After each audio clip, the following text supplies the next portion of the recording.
Hello student, I am Rajesh Kashyap, Sardar Vallabh Bhai inter college तरसाव Mustafabad के YouTube channel पर आपका स्वागत है। मैं जैसा कि आप जानते हैं कोविड-19 की महामारी हमारे लिए बहुत ही संक्रामक होती चली जा रही है, जिस कारण से हम आपसे साथ में बैठ करके आपको साथ में बैठा करके पढ़ा नहीं सकता हूँ, इसलिए हम ऑनलाइन आए हैं। तो आप देखेंगे, आप ऑनलाइन क्लास का एंजॉय करें। और हम आपको सबसे पहले एक जानकारी देना चाहते हैं जो कि बेसिक चीज़ है। आप इसको 9th में हो, 10th में हो, 11th में हो या फिर 12th में हो, ठीक है। सबके लिए एक ही चीज़ मैं बताना चाहूँगा, कॉन्सेप्ट क्लियर करना चाहता हूँ थोड़ा सा, जो कि आपको थोड़ा थोड़ा पता भी होगा, कुछ पता भी नहीं होगा। तो हम सबसे पहले आपको टेंस बताना चाहते हैं। तो बच्चों आप ध्यान देंगे, हम सबसे पहले अंग्रेजी में शुरुआत कर रहे हैं यहाँ पर टेंस। टेंस मीन्स होता है काल। टेंस मीन्स क्या होता है? काल। काल। अब यह टेंस शब्द जो है ये कैसे बना है, पहले हम इस पर थोड़ा फोकस करेंगे। टेंस, टेंस जो है, टेंस लैटिन भाषा के, लैटिन भाषा के टेम्पस, टेम्पस शब्द, टेम्पस शब्द से बना है, जिसका अर्थ होता है, हम पूरा लिख दे रहे हैं आपके लिए, जिसका अर्थ समय होता है, जिसका अर्थ समय होता है। अब आप जानते हैं कि टेंस कितने प्रकार के होते हैं। टेंस 3 प्रकार के होते हैं।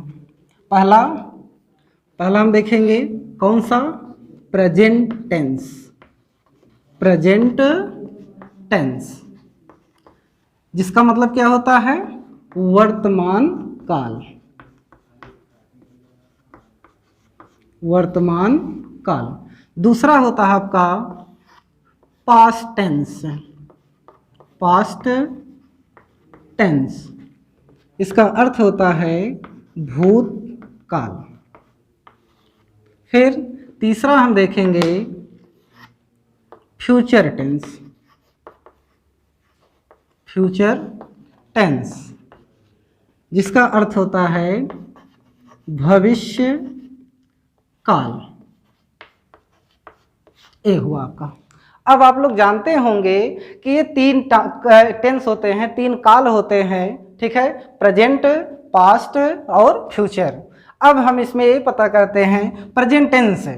पहले सब लोग, अगर किसी से पूछा जाता है कि आप प्रेजेंट टेंस की पहचान बता दीजिए, तो बच्चे क्या करते हैं, अधिकतर देखा जाता है, आप लोग क्या करते हैं कि उसमें आप तुरंत बता देते हैं सर ता है, ती है, ते हैं। ये आप प्रेजेंट टेंस का पहचान बताते हैं, जबकि प्रेजेंट टेंस की पहचान ये नहीं होती है, ठीक है। तो यहाँ पर आपको ध्यान देना है प्रेजेंट टेंस। प्रेजेंट टेंस का मतलब क्या होता है? जो कार्य वर्तमान समय में हो रहा हो उसको क्या कहा जाता है? प्रेजेंट टेंस है ना। तो जैसे हम पहले ध्यान देंगे, प्रेजेंट टेंस पर फोकस करेंगे। इनको हम मिटा देते हैं।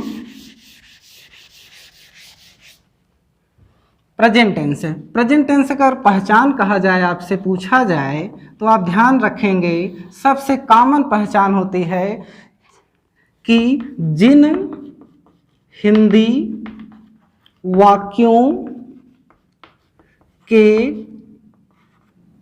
अंत में ह आए, क्या आए? ह आए, वहां पर प्रेजेंट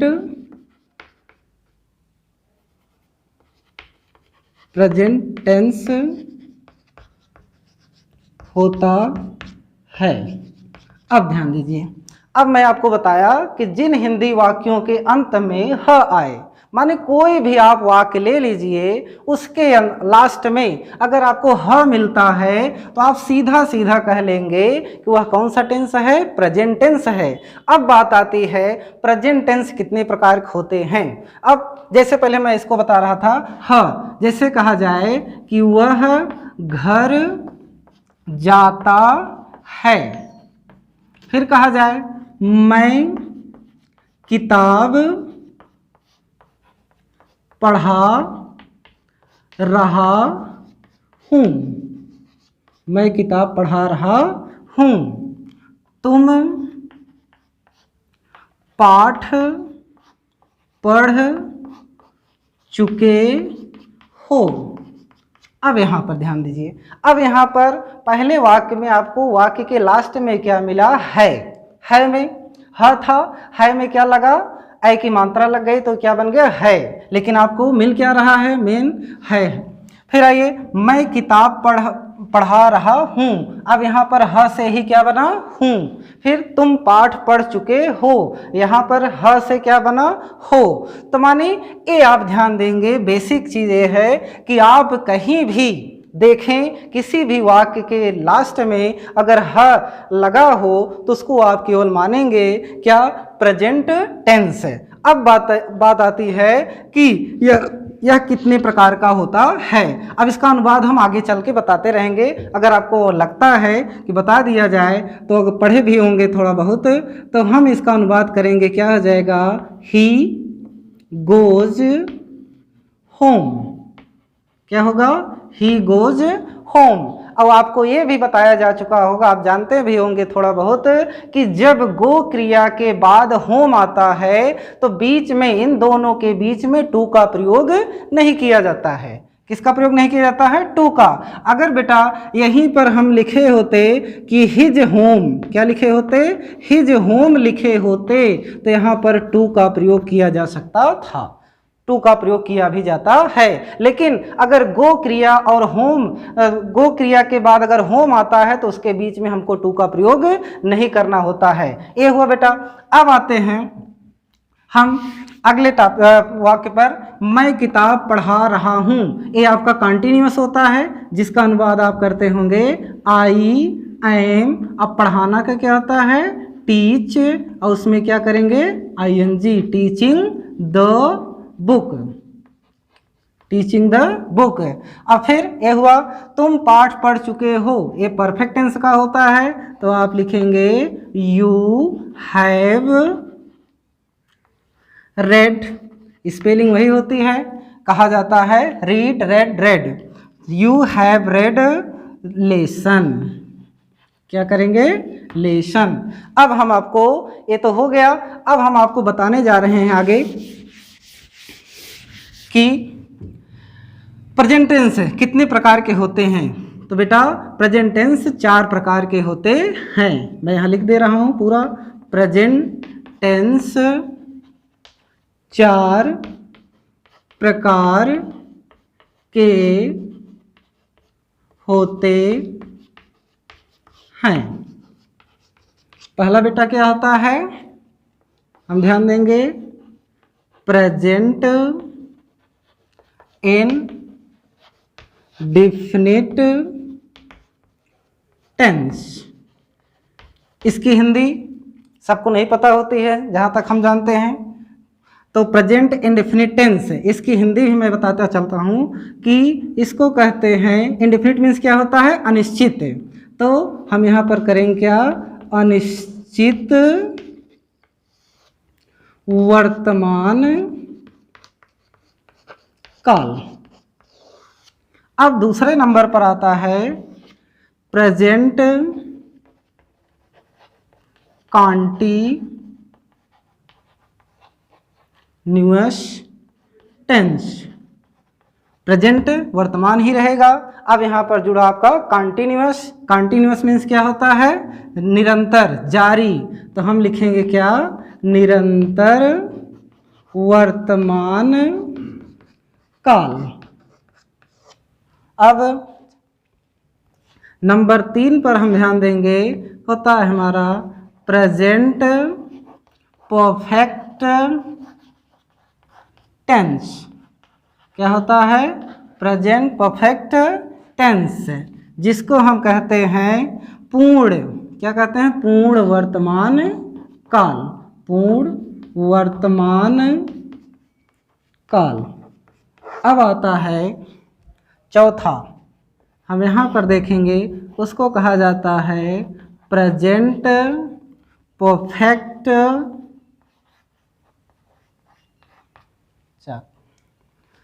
परफेक्ट कॉन्टिन्यूअस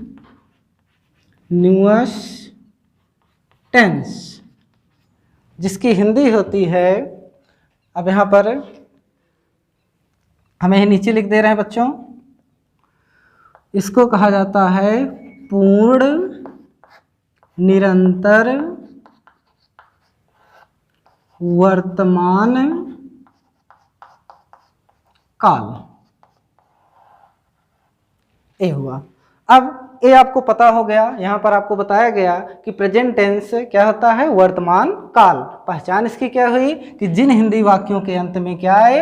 ह आए, वहाँ पर क्या होता है? प्रेजेंट टेंस है। प्रेजेंट टेंस कितने प्रकार के होते हैं? तो प्रेजेंट टेंस बेटा 4 प्रकार के होते हैं। पहला आपका क्या हुआ?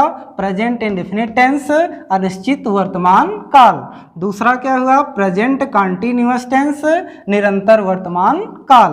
तीसरा क्या हुआ? प्रेजेंट परफेक्ट टेंस, जिसका अर्थ हुआ पूर्ण वर्तमान काल। फिर चौथा आपका क्या है? प्रेजेंट परफेक्ट कॉन्टिन्यूअस टेंस, जिसका अर्थ हुआ पूर्ण निरंतर वर्तमान काल। अब हम आते हैं दूसरे टॉपिक पर। पहला क्या था आपका? Present tense. अब हम दूसरा देखेंगे,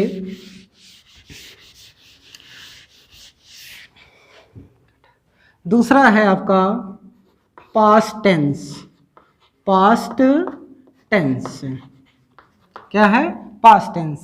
इसकी हिंदी क्या होती है? मैं पहले बता चुका, भूतकाल।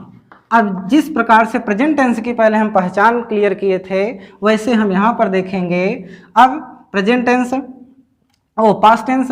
पास्ट टेंस की भी पहचान होती है कि जिन हिंदी वाक्यों के अंत में, जिन हिंदी वाक्यों के अंत में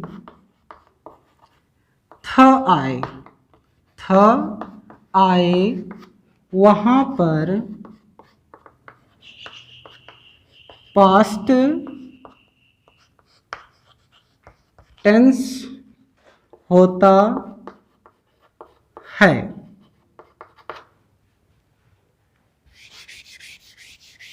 एक इसमें और ऐड कर लीजिएगा, थ के साथ य, थ के साथ में य। जैसे कहा जाए वह बाजार गया, वह बाजार गया। या फिर इसी वाक्य को हम ऐसे भी लिख सकते हैं, वह बाजार जाता था। हमको केवल ध्यान देना है लास्ट वर्ड। इसमें आपको मैं बताया कि थ और य आना है। यहाँ पर य का क्या आया है? या, और यहाँ पर आपको क्या मिला है? थ का थ मिला है। ठीक है, तो यह आपकी पहचान हुई। अब कहीं भी आपको मिलेगा कोई भी सेंटेंस, उस सेंटेंस में कोई भी पूछे आपसे कि आप बताइए कौन सा टेंस है, तो आप तुरंत बता देंगे किस टेंस का वाक्य है? पास्ट टेंस का, न कि आप बताएंगे पास्ट इंडेफिनिट टेंस। अब उसी पर जिस प्रकार से हम प्रेजेंट टेंस के 4 पार्ट किए थे, वैसे पास्ट टेंस का भी 4 पार्ट करते हैं। तो बच्चों पास्ट टेंस कितने प्रकार के होते हैं? जिस प्रकार से प्रेजेंट टेंस 4 प्रकार के, वैसे पास्ट टेंस। अब अगर आपको प्रेजेंट टेंस क्लियर हो गया हिंदी सहित, तो पास्ट में कोई दिक्कत नहीं। जहाँ पर प्रेजेंट है वहीं पर हमको क्या करना होगा? पास्ट करना होगा। तो हम सीधा लिखते चलते हैं। पहला होगा आपका past indefinite tense, past indefinite tense. इसकी हिंदी होती है, आपको बता चुका हूँ, इंडेफिनिट प्रेजेंट में भी था, इंडेफिनिट पास्ट में भी है और इंडेफिनिट फ्यूचर में भी होगा। तो अब इसकी हिंदी लिखने में, आपको बताने में कोई दिक्कत नहीं आनी चाहिए। तो हो जाएगा अनिश्चित प्रेजेंट टेंस था तो अनिश्चित वर्तमान था, पास्ट हुआ तो अनिश्चित भूतकाल। अब दूसरा है हमारा पास्ट कॉन्टिन्यूअस। दूसरा क्या है? पास्ट कॉन्टिन्यूअस टेंस, जिसकी हिंदी होती है निरंतर भूतकाल। अब नंबर 3 पर आता है पास्ट परफेक्ट टेंस। इसकी हिंदी होती है पूर्ण भूतकाल। अब चौथे नंबर पर पास्ट परफेक्ट कॉन्टिन्यूअस टेंस, जिसकी हिंदी होती है पूर्ण निरंतर भूतकाल। ठीक, अब हुआ ये आपका पास्ट टेंस। अब हम देखेंगे आपका तीसरा जो है फ्यूचर टेंस। क्या है? Future tense. अब हम इनको मिटा देते हैं।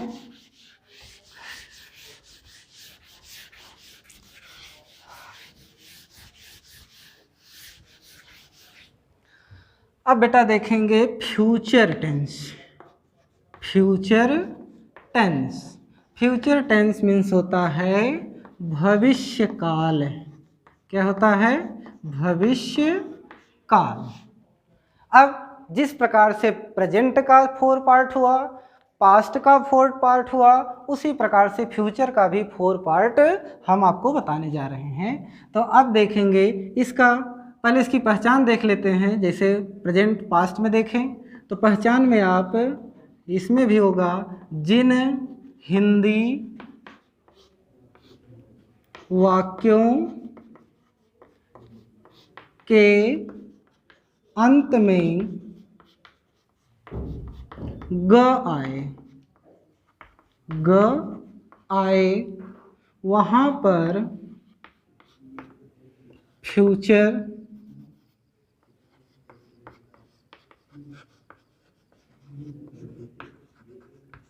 टेंस होता है।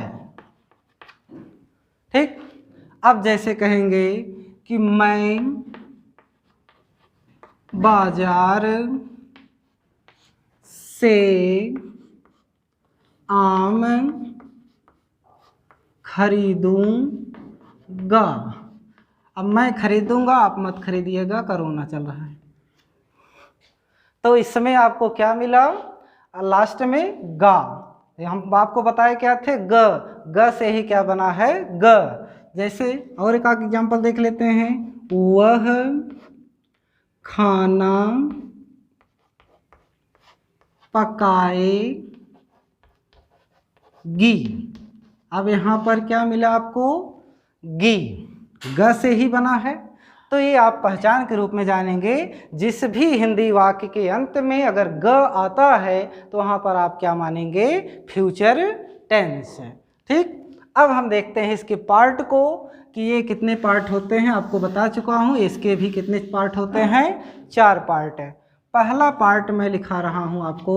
पहला पार्ट होगा फ्यूचर इनडेफिनिट टेंस। इसकी हिंदी क्या होगी?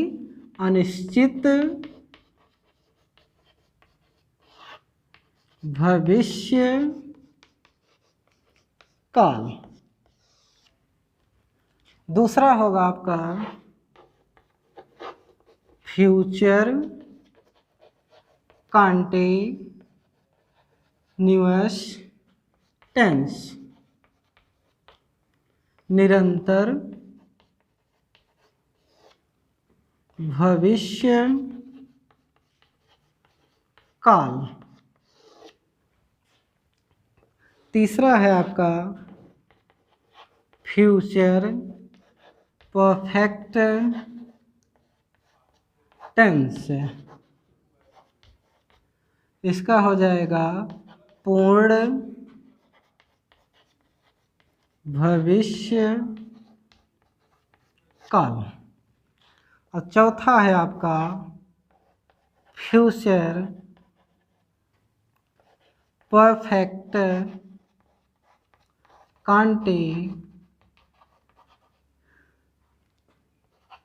कंटिन्यूअस